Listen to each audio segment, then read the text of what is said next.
ସାଙ୍ଗମାନେ ଦାଦା କଣ କରୁଛନ୍ତି ଦେଖିବା। ଦାଦା କଣ ତୁମେ ଖିଆପିଆ କରୁଛ ଏବେ? हाँ है मुढ़ी ସେଥିରେ ଅଛି ବାଇଗଣ ଚଟୁଣି ଆଳୁଦମ ଏଟା ହଉଛି ଟମାଟୋ ଆଉ ତା ଭିତରେ ଆମର ମୁଢ଼ି ପୁରା ଗୋଳେଇକି ଖାଇବା ଆଉ ତୁ ଖାଇବା ଆସୁନୁ ସାଥିରେ ମୁଁ ଖାଇସାରିଲିଣି ତୁମେ ଖାଅ। ଦେଖ ଘରେ ନାଇଁ ଖା ନାଇଁ ତୁମେ ଖାଅ। ମଜା ଆସୁଛି ମଜା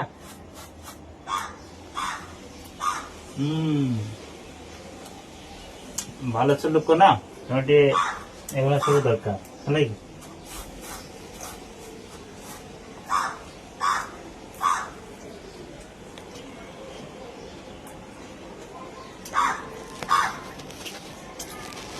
तो सांग माने शीतुआ पागକୁ ଟିକେ ଟିକେ ଖରା ହେଲା କି तो ଏସବୁ ଖାଦ୍ୟ ସକାଳ ସକାଳ ଜଳଖିଆ ଆପଣମାନଙ୍କୁ ଭଲ ଲାଗୁଛି ଆପଣମାନେ କମେଣ୍ଟ ମାଧ୍ୟମରେ ଜଣାନ୍ତୁ ହେଲା କି ଆମର ତ ଆଜି ଏହା ହେଇଛି ଆପଣଙ୍କର ସବୁ କଣ ସକାଳ ଜଳଖିଆ ହେଉଛି ଜଣାନ୍ତୁ ହେଲା କି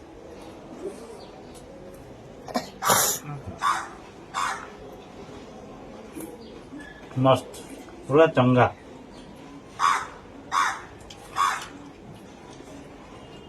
Thank you.